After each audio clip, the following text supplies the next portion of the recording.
I was a traveling Jell-O saleswoman with a huge cooler because I needed to test. And it's a really rare moment in time, right? Because even if you're in stores, you won't get this opportunity of watching how people react to your product. That was what informed so much of the reformulation and the feedback that we got for the product. This is Taste. I'm your host, Matt Rodbard.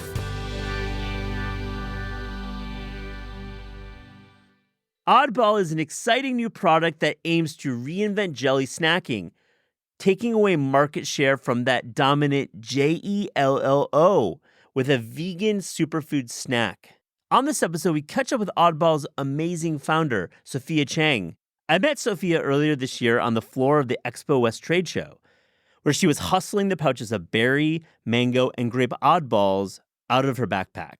I was impressed with her hustle and invited her into the studio to talk about her journey to bringing this traditional Asian dessert to the masses. I love the product and catching up with the company's founder. I hope you enjoy this conversation.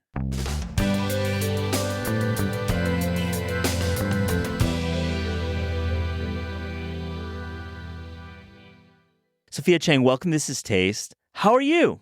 Oh, I'm so good. I'm here. Where else could I want to be? We're in the studio and we're talking Oddball. Now, we met at Expo West, a big trade show that was in like a cursed part of Southern California. We met because we were introduced by Andrea Hernandez, awesome from Snack Shot. She's been on the show. And then we really met on the floor of the show when you and I had a meeting that was like non-official. Like you were literally carrying around Oddball in a backpack and you're like, hey, Matt, let's meet up. Love that. Yeah, so I do that for every trade show that we go to. So Expo East, Expo West, Fancy Food Show, no matter how big and how small.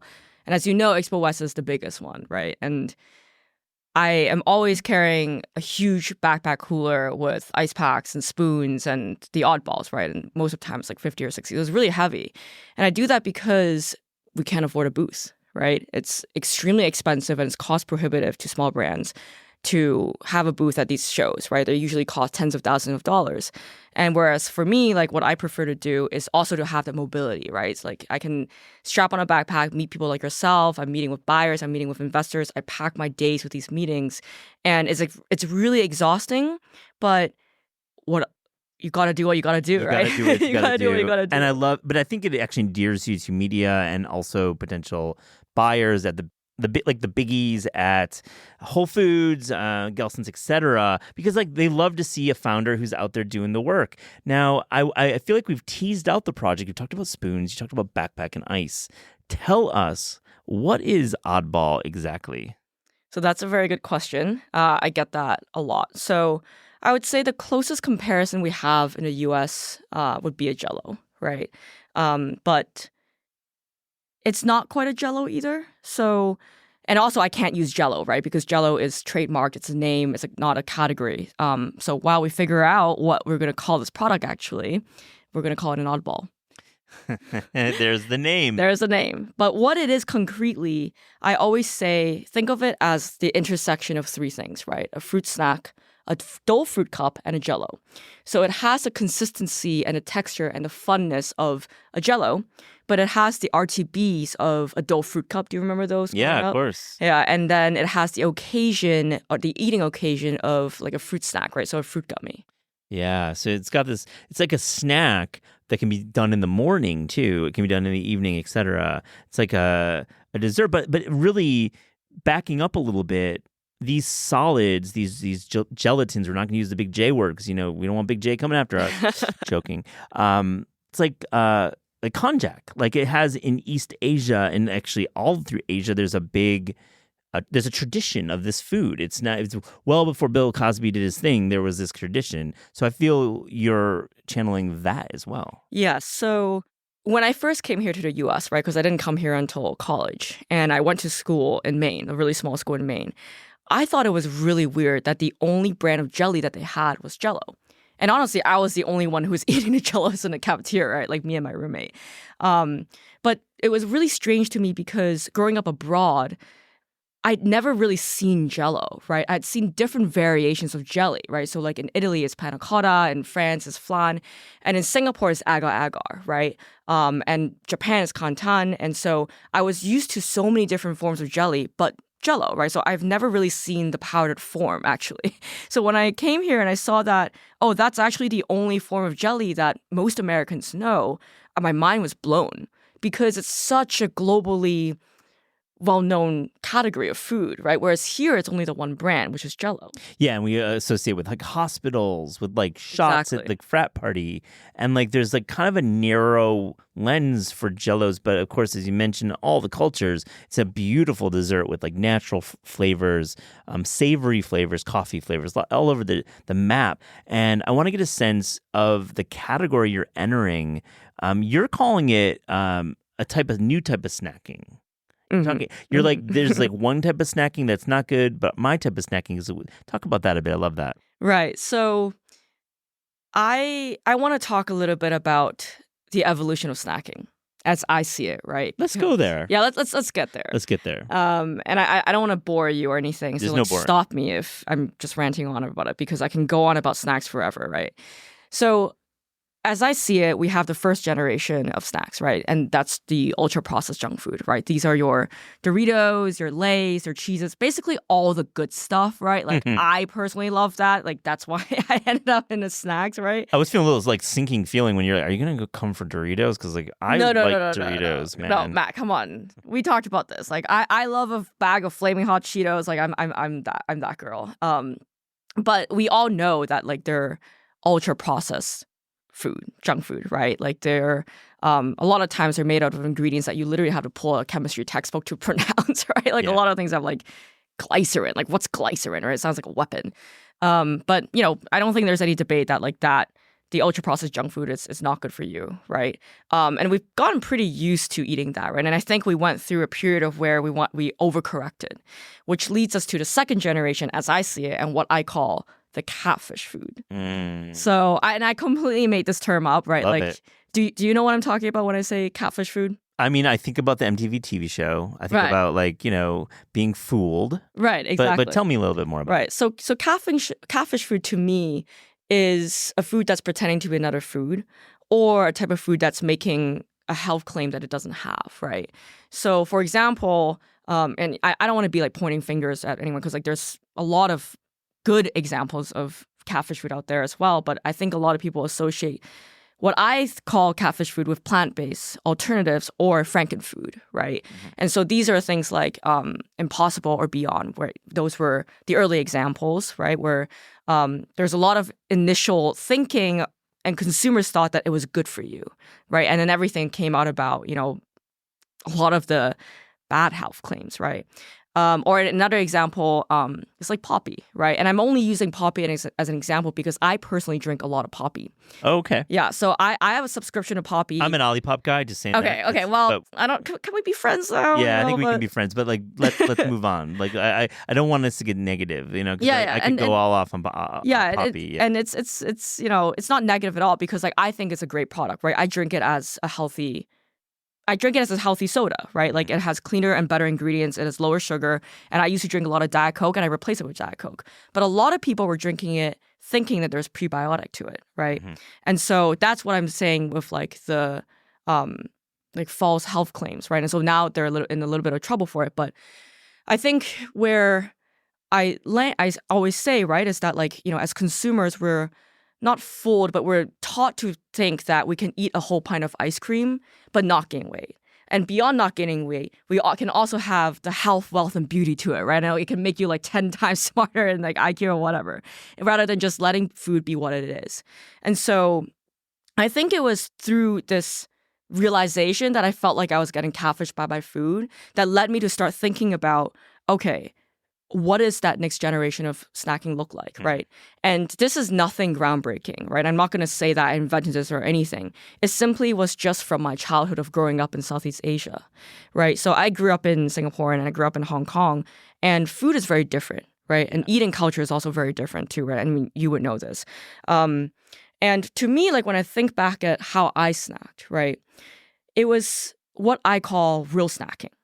So You're calling this category real yes, snacking. and again, I'm making this up Yeah, as I go. I right? love it though. I love catfish food and I like real snacking. These are great, Sophia. These are great terms that we're gonna maybe use in the show. I like it. Yeah, I would love for you to use that Yeah. show, right? Because it's really hard to explain something that's a little bit abstract, right? And so real snacking to me, what I remember from growing up with, my family, and I don't want to speak for like every Asian out there too, right? Is it's seaweed, right? It's fruit, like different types of fruit snacks. It's dried squid, right? Mhm. And to me, those are all based on a real food versus some form of chemicals and corn, right? And I'm not going to say that they're not processed, right? But they're not ultra processed. They're minimally processed. And so to me, it's really about bringing that concept because that was so missing in my life because I loved, snacking and junk food so much. Yeah. And it's really about the concept of real snacking. So let's take that ethic and transfer it to this category that is like a little bit of Dole Cup, a little bit of snacking, Dorito style, definitely a lot of Jell-O. How do you make a product that tastes good, that has a lot of flavor, that has this texture, and make it feel like it's real snacking, it's fresh, and it feels really in line with this ethic that you're talking about? Yeah, and I think it's a $1 million question, right? Because it's so difficult. And I think the reason why, and this is through my own journey of building Oddball and doing Oddball 2, of discovery, is the reality of our food system, right? And the reality of food manufacturing. And the reason why, and I don't think there's a lack of people who want to be doing this, right? Again, it's not a novel concept. It's not anything innovative that, not innovative, but it's not a completely mind-blowing concept, right? We all want to be eating on real food. But the way that the U.S. manufacturing system is set up is it's built and it's meant for food that's meant to last very, very long, right? Which is the antithesis of how, I want to be eating or snacking, right? And so for us, like it's been a real journey. It's been a real challenge because our palates are also so used to the engineering of the flavor bursts, right? Of sweetness, of saltiness, of fatness. But what I really wanted to do is to bring back what is naturally sweet, right? I look at what is nature's candy. Right. It's fruit. It's dried apricots. Right, exactly. It's dried apricots. It's mango. It's fruits, right? And that's how I grew up eating dessert. That's how I grew up snacking as well. And I kind of forgot it, right, for a moment. Let's get into the flavors of Oddball because I feel like that's an important distinction. When you launch, you gotta like have a statement, like these flavors, and really, I sampled some, but that was back in the spring. And you'll be launching. We'll get into like the rollout, and you have some exciting news to share about where we can find you guys. But what are the flavors that you're working with right now? So we're working with a mango. Yeah. So that's our hero because it's based off of my favorite dessert, which is the mango coconut agar from Singapore and Thailand. And then we have the pink grapefruit, double berry.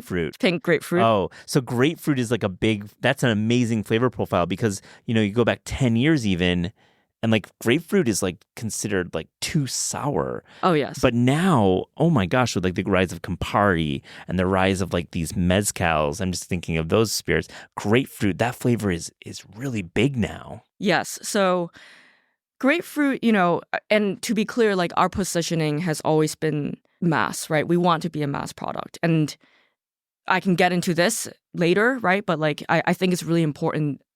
The accessibility of food like this is important to me for everyone, right? And pink grapefruit has always been contentious, like both from an R&D perspective and from a sales perspective, right? Because it's still a little bitter, but it has such an incredible flavor journey, right? It has that flavor journey of, a real delicious grapefruit is sweet and then bitter and then tangy and then back to sweet again, right? And it's a really unique flavor journey that, we were working towards, and it's hard to develop, right? But we're going to launch with it because I really think that there is a group of people that will really appreciate how true to a real grapefruit this product is. One of them. So great. What else are you launching with? So we have a double berry, and that's it starts with the blueberry note and ends with a raspberry note. Love that. And the last one is a Concord grape, which I think is very true to a Concord grape where it's a little dry, right? So that one, it's also a little challenging because we're so used to grape flavored things that are artificial grape flavored things, right? So we're used to cough syrup being grape flavored, right? We're used to a lot of grape flavored candy that actually doesn't taste like grape. Yeah. So for us to try to be bold, right, and to bring out that Concord grape flavor, it's not going to be for everyone. Yeah. Right. But it's true to what it is. I can't wait to try this new iteration of Oddball because I feel like I just got a little taste on the floor. Are these shelf stable? How does that work? Like, are you selling them in the cold? Are they on the shelf? Because I feel like that's going to be an interesting distinction here. Yeah. So we will be selling them in both. We belong, I believe we belong in two different sets, right? So one is the refrigerated dessert set where it's right next to dairy. And that's a really interesting set because it's not as old as the other sets, right? Dairy's been around for a while, whereas refrigerated dessert has, all the new exciting brands, right? You have the Midday Squares, you have the Perfect Bars, you have the Honey Mamas, which I love, right? It's like that indulgence set where it's a fresher dessert set, like dessert. God, I love Midday Squares. I'm like super on that one. Yeah, you're on that wavelength. That's my spot. Yeah, like Honey Mamas is Honey Mamas yours. Yeah. Honey Mamas fine. So that's gonna be one of the sets that we belong in, which is refrigerated, right? And then the other, which we're getting a lot of momentum and excitement for, is the Lunchbox Essentials, and that's a shelf-stable set. That's going to be a really cool moment then. So I feel back to school, like being there ready for like parents who want to give their kids a sweet indulgence, but use natural products. How do you think about that word, natural? How does that work into your equation? I know you're kind of shifting now. You're feeling like this is like a tough question. I just sprung it on you. I know it is a tough question, but tough question. How do you answer that? Yeah, and I'm not gonna sugarcoat anything, right? Because pun intended. Yeah, right. Pun intended. But I think that the claim all natural has been so diluted. Yeah. Right. And I have to say, like, I think going through this process myself, right, there's a reason why this word has been so diluted because it's really like, what does all natural really mean?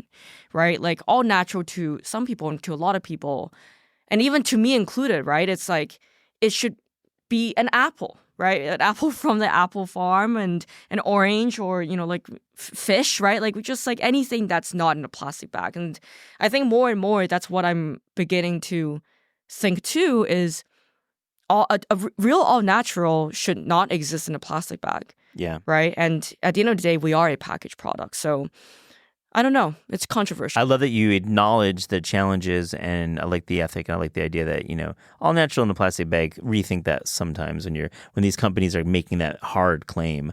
I want to go back to your career because it's cool. You moved to the States and you worked in managing consulting, which is a really competitive world. You also worked for Ray Dalio, who's like a kind of a legendary figure in finance. A really I would say colorful character. I'm choosing my words wisely with this guy, but really a lot's been written about him. And honestly, you worked in his family office, so you actually had a lot of time with Ray. And let me ask you, did this teach you? I'm going to quote BoJack Horseman from Vincent Adultman from BoJack Horseman, like doing a business. Did it teach you how to do a business working for this guy? Yeah, I mean, I learned a lot, right? And the core of what Principles and Bridgewater was radical transparency and radical truth, right? And so the concept of radical truth and radical transparency, I don't need to explain that, right? But obviously there are values that I abide by. Otherwise, I wouldn't be willing to work at such a difficult environment, right? And a lot of people say I'm very frank, right? My husband calls me frank all the time. But that's how I like to live my life, right? Like I appreciate when people tell me the truth without the compliment sandwich or whatever you call it. And as a favor back, I will tell you the truth back, right? But I think how radical truth is manifested and executed is through radical feedback. And, and this is nothing secret or anything. It's been written about many times and all over the internet or even at books and anything. But when you're working at Bridgewater or the family office or anywhere, you have tools like the dot collector, right? And do you know about this? I've heard the name referenced on like a podcast, but I don't know what it is exactly. So explain it. Okay, so we all had an iPad, and the iPad carried all these tools that we all used, right? And one of them is called dot collector. And what the dot collector is, it's a set of 60 or 70, I don't even remember now, attributes that you're constantly rating each other on, right? So, for example, Matt and I just got out of a discussion. Afterwards, I'll be rating you, okay, like it could be synthesis or higher level thinking. And the idea is over time, you're collecting all these feedback and data around yourself. And the concept here is that you are understanding and you have a mirror of who you are, of the good and the bad, ugly and the beautiful. And so you're improving over time where you think you are not doing so good in or like doing well in, right? So anyway, I think this concept of radical feedback has really shaped my own journey, right? And even going and tying back to Oddball, because that is how I've always approached Oddball, is the constant testing and feedback, right? And I think it's so important in any business you do, especially in consumer. Because in consumer, it's easy for you to fall into an area where you think that you as a consumer know it all for everyone else, right? I fully agree with that. I think that's like a trap for a founder. Exactly. To assume you know. To assume who you know. your customer is, your customer will be. You hear founders talk about that a lot on shows, but you're not that way. Oh, I try You're to learning. not be. Yeah. Right? And that's, I don't know if I told you the story of how we got started. And for a year when I was working at Estee Lauder, I wanted to test, right? And so I was a traveling Jell-O saleswoman with a huge cooler, hauling them every day after work, weekends, after work, with my husband helping me with like this 80-pound cooler because I needed to test. And it's a really rare moment in time, right? Because even if you're in stores, you won't get this opportunity of watching how people react to your product. Yeah. And that was what informed so much of the reformulation and the feedback that we got for the product. What was the feedback that made you change a portion of the formula? Was there some note that you got that, man, that really sunk in and you made the change? The texture. We were not Jell-O enough? Not Jell-O enough. Yeah. It was not Jell-O enough. So the original formula was made out of all agar. Yeah. Agar was the source of the inspiration for all this, right? Because in Asia, we don't use gelatin. Yeah. We use konjac. We use agar. We use, which mostly... are plant-based. Yeah, plant-based. Versus gelatin is not. Exactly. And the whole point here, what I'm also trying to say is that I'm not trying to be a better for you Jell-O, right? This is what Jell-O I believe should have been from the very beginning. Anyway, so the original version was agar, and agar is brittle, right? And so it was too firm. And I realized that for this product to ever have traction, it needed to be close to the Jell-O texture. Is that like, jiggly wobbly, almost melt in the mouth sensation, right? So, and you made the adjustment. So what I'm going to taste now when I get a sample will be closer to Jell-O, you feel? I think it's close, but to me it's elevated, right? So the way I would describe it is it's almost like it's a blend of a Jell-O and a mochi. Oh, sick. I like that a lot. That's more up my alley than like a Jell-O cup. Back to working at Bridgewater. Mm-hmm. Back to working at Bridgewater and for Ray. Okay, like you're working in this office with like a billionaire family. What's food like when you're working at Bridgewater and you're working in the family office? What is food? Are you guys having some good meals? I think we were really well taken care of, but we worked in Westport, Connecticut, right? That's where the office is. So I was commuting every day for 4 hours between New York and Westport.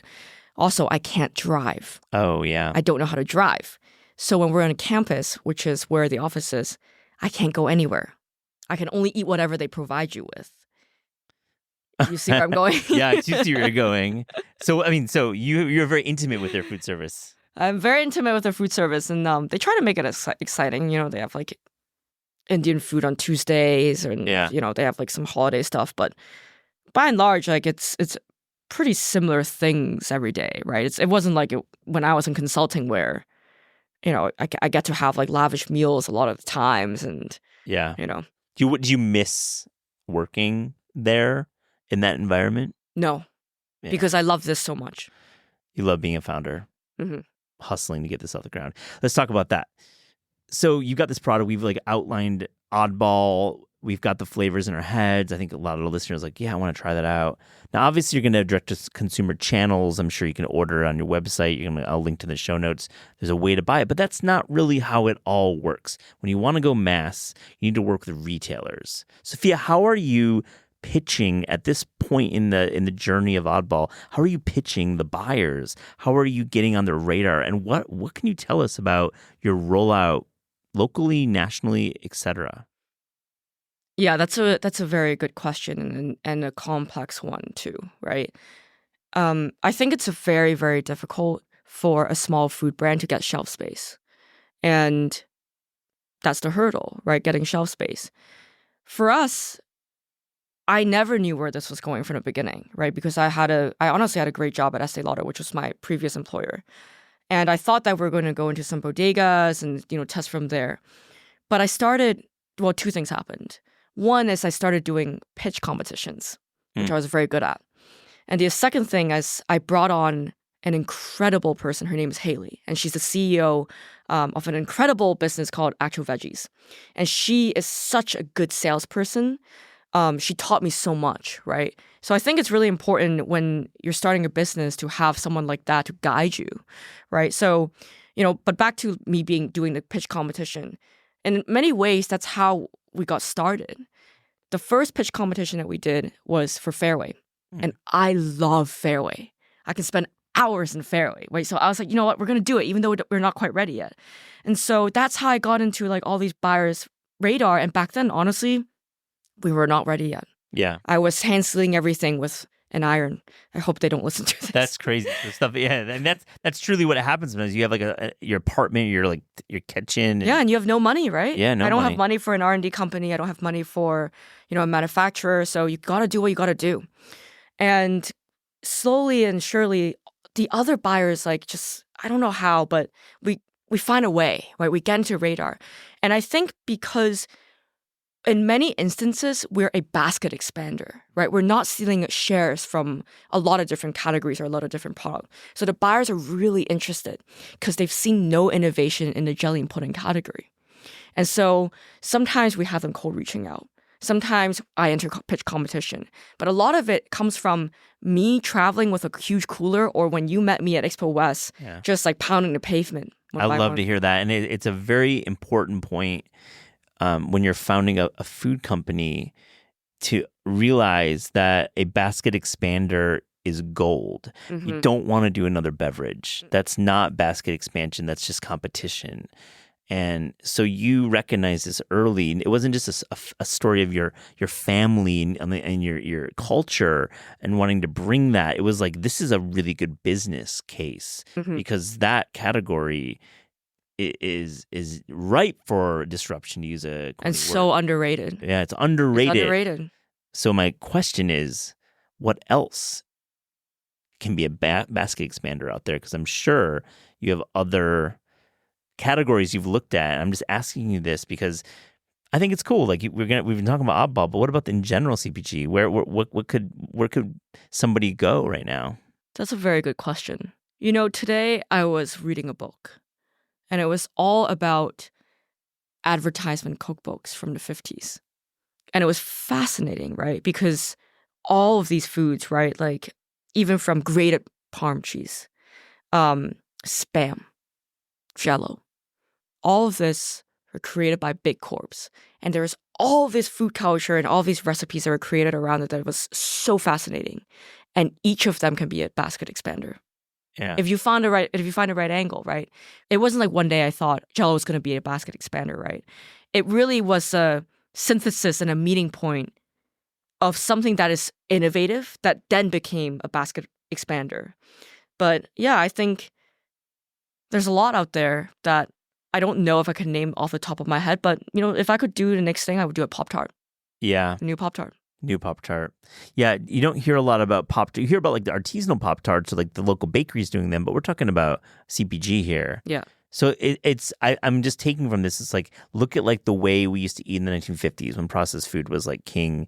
Look at those big categories and think about that because there's obviously still a lot of resonance there. Yes. Interesting. All right. How do you, Sophia, gain buzz for your brand? Because you're good at it. Like, that's the reason we're talking. Like, you understand the fundamentals of making a buzzworthy product. I think the name, the branding is tremendous. But for our listeners, how do you get your CPG brand out into the world when there's so many launching? There's a whole world of media covering new products, and I love that world. We kind of dip our toe in it here at This Is Taste. How do you generate buzz? It's a $1 million question, but I think we racked up some bills here. You're answering a lot of $1 million questions. I think we're at like 5 million right now that I owe you. You ask great questions. What can I say? Thanks. But I think that there are many ways to success, right? And I'm not saying that I'm successful by any means. But my point is, like, you can gain buzz in many different ways, and we've seen this oftentimes, right? With whether it's growth hacking or like D2C, etc. But for us, like, it was never about gaining buzz, right? And this reason behind that is simply because I couldn't afford it. So what little resources that I had, and I was bootstrapping this, right, had to go to making the best product I could afford.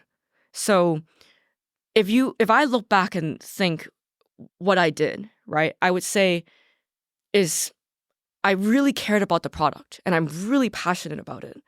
And the other part that I'm confident in is that I know it's solving a problem. So it's filling a void.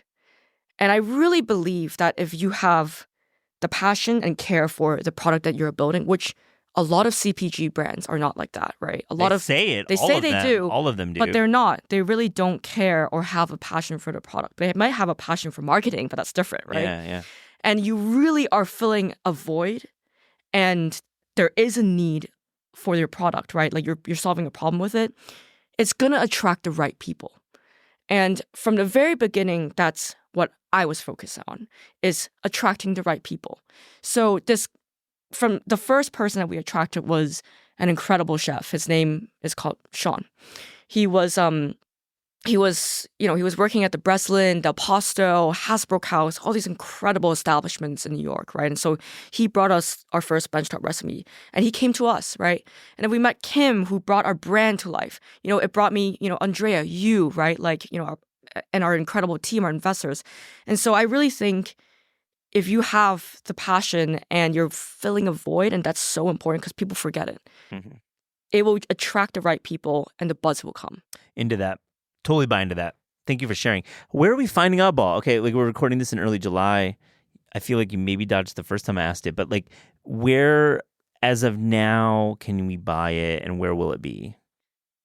So you can't buy it anywhere yet? I didn't think so. Like, you can email me, and if you're lucky, I'll give you some samples. But we will be launching in the fall online with our D2C partners. And we're also in talk, really exciting, with some major nationwide retail partners. So yeah, some of the standard folks who take chances on young CPGs, I feel. Yeah, that's the teaser. All right, well, I'll make sure we'll link to your company in the show notes, and we can definitely, you have a newsletter, I would imagine. You can acquire your audience through that. So sign up for the newsletter, get the details. What gets you up in the morning? What gets you excited about being a founder in this very competitive market? I think the Wall Street Journal wrote a story about how insanely negative it is right now to work in food and work in food products. For young founders, there's no cash available. There's very few angels out there. And with increasing grocery prices, there's a stigma about us paying too much at the grocery store for our basics. So why am I going to buy the next new Jell-O? Outside of the dope name, I mean, I'm like, why do I want to pay XYZ for that? It is really tough right now. And, I think I have a different answer for what gets me up in the morning and what excites me. What excites me is I'm a brand person and I'm a product person. And I learned that after my careers in consulting and finance, where it's a lot more conceptual. But when I left and I started doing Estee Lauder and then now Oddball, I realized that's my true calling, right? And Oddball at its core is me. It's a synthesis of who I am growing up biculturally, spending half of my life in Asia and spending half of my life in the US. It's how I chose to show up in the world. It's what I think the world needs, right? But the most important thing about Oddball is that I am a kid at heart. That is the most authentic me, right? I'm a big kid. And Oddball is that slither in this, negativity or in a tough world right now that it brings me joy, right? Because it reminds me of being a kid. It reminds me to be a kid. So it's for all the kids out there and all the kids at heart out there, right? And for me to be able to bring that joy and for people to be able to experience this in a small way, it's so meaningful. But what gets me up in the morning is a different answer. What gets me up in the morning is the opportunity to be an entrepreneur. Because to me, that is ultimate freedom. And it's the freedom to be able to express yourself, right? To make the decisions you want to make. And I think I've yearned for that freedom for so long that now, I don't even need, I used to snooze 5-6 times. Now I just wake up and I get up. No alarm. Yeah. No alarm. You're just up. You're up working on that deck. You're up meeting with those investors. I love it. Sophia Cheng on This Is Taste. We ask guests about their discerning taste. So to close this interview, here's a little rapid fire, fast and furious. Taste check. Are you ready? I'm ready. This is a big one for you. You're in this game. The best fruit. A peeled mangosteen. What is a mangosteen at its peak ripeness for you? Oh, man. It's juicy and juicy and juicy. What's the flavor profile? What's it taste like? What's a mangosteen? It's almost like a guava meets a jackfruit. Damn. Would you agree? I would. I've had it in Vietnam, but I don't think I've had it anywhere in the States, a good mangosteen. No, it's hard. Yeah, it's hard to get find. at peak ripeness, but juicy to the third power. I love that. The worst vegetable. This is a hot take, but I don't like Brussels sprouts. Hot take. Why? I don't know. I just feel like I can't remember the last time I went to a restaurant and they didn't serve Brussels sprouts. That's a good point. Yeah. People just overdo it. They add the bacon, the balsamic. And they taste exactly the same anywhere. Yeah, almost. Balsamic bacon. Yeah, it's balsamic bacon, slightly sweet. It's like a vegetable candy, Yeah, and you aren't vibing with it. Have you ever had one perfectly steamed? Honestly, I feel like every Brussels sprout I have is slightly sweet. Yeah. And I don't think I dislike Brussels sprouts. I think it's just been so uninnovative. Yeah. I think you should work on that. Just on the side when you're not doing Brussels sprout candy. Just read. I can see it. I can see it selling. Yeah. Somewhere, maybe. The best dessert. Oddball, duh. All right, oddball duh is one, but what's 1B if you're not going to say oddball duh? Have you had ice kacang? Nah, it sounds vague. What is it? So it's a Singaporean Malay. It's a Southeast Asian dessert. Oh man, it's so good. I mean, it's so hot in Southeast Asia, which is why I think most of our dessert is it's not dairy or gluten based because it needs to be light, right? Right. Which I think is what also made me do Oddball. But anyway, but ice kacang is like a mountain of ice with all sorts of jelly, right? Also jelly, a little bit of condensed milk, shaved coconut. Oof, it's amazing. Sounds amazing. You buy it on the street? You buy it at stalls? Yeah, Hawker Center. Hawker. Center all the way. As an aside, in Singapore, what's the national dish to you? Chicken rice. Yeah. Have you had a good version in the United States of chicken rice? Lau Yao Ki, Union Square, Urban Hawker. But the one in Union Square. Oh, it's a little stall, and I really think he was working at a chicken rice hawker stall in Singapore. Incredible. Where in Union Square? Just off Union Square? No. It's the urban space. It's inside an urban space. Oh, Gotta check it out. Okay, got that. Your favorite American fast food chain? This is really hard because I love fast food so much. Bojangles is up there. Mm-hmm. And then Waffle House, I love. Cherry Limeade from Sonic and Raisin Cane's. Damn, you just hit that's like a murderer's row of dishes, and I love all of them. Except Waffle House, I have to get your order there because I used to work at WWE with the wrestlers. They used to all call it Awful House. Awful House. That was their parlance, and because they'd been on the road in the South a lot. But for you love it. What do you order at Waffle House? I like their hash brown. Yes, with a lot of hot sauce. Yeah. Okay. So we're doing Mexican. Are we doing Cajun? What kind of hot sauce? Are we doing sriracha? No. I mean, I like Cholula. Yo, my guy. On On hash brown is Cholula for me. I like Cholula. It's like definitely sweet and it has fermentation there. There's some fermentation happening. There's a complexity of flavor. Word. You know. I would love to learn about the Cholula family. I'm just putting that out in the ether. So write me in if you want, if you're in the Cholula family. Your favorite cookbook of all time? Mrs. Fong's Lovely Cookbook Soup. It is a Hong Kong household staple of all things soup because we love our soups. Oh my gosh. Tell me more. What's the soup that you learned to make from this cookbook? You know how bone broth became a thing here? Yeah. About like 8-10 years ago. Right, but like 8-10 years ago. But, you know, in Asia, it's something that you drink every night, right?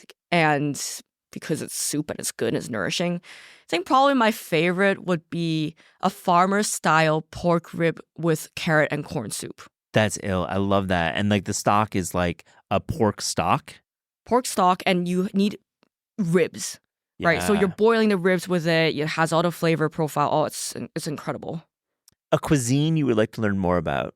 50s American cuisine. That's great. We talked a little bit about that in the interview. So tell me, like, what is to you defines 50s American cuisine? What are some dishes? It's the reason why I'm so obsessed with it, right? Like, it's like the Jell-O salad, the Jell-O molds, right? Like the crazy, like, banana wrapped in ham with like a dash of like easy cheese, like stuff like that. You know, I think it's incredibly fascinating. I'm so into that. So you think an Oddball has a place alongside like a canned meat? I mean, I think Oddball has a place aside everything. Word, as spoken by a true founder. No, but you're right. I think like baking or cooking with gelatin is part of a long tradition of here in America, right? Yeah. So why not do it with actually a great product? Exactly. Your favorite sandwich? Tripe sandwich from Florence. Oh, interesting. So I've never been to Florence, so I've never had it there. Take us through how are you building the sandwich out? You know, I'm Asian, so like I love organ meat, right? So cow stomach is one of them. It has an incredible texture and it's just soaks in the juice and all its goodness. So in Florence, what I love to do is I like to have multiple dinners. So I have my appetizer and my main meal and my dessert course at 3 different places. Yeah. Because I love tripe sandwich so much. What they do is they bask it in tomato sauce and then put it in like, you know, whatever bread they use. I can't even remember. And it is just incredible. You don't add anything to it. You just eat it as there's it no is. red sauce. It's just in the juices of the tripe. It's just the juice of the tripe where it's cooked in, which is a tomato sauce and tomato juice. So like a tomato-based juice. It's kind of like the Italian beef of Florence, but with tripes instead. Yeah. Sounds incredible. How I love it. That's how I like it. Sophia Cheng, thank you so much for joining This Is Taste. Thank you so much. It's such a pleasure.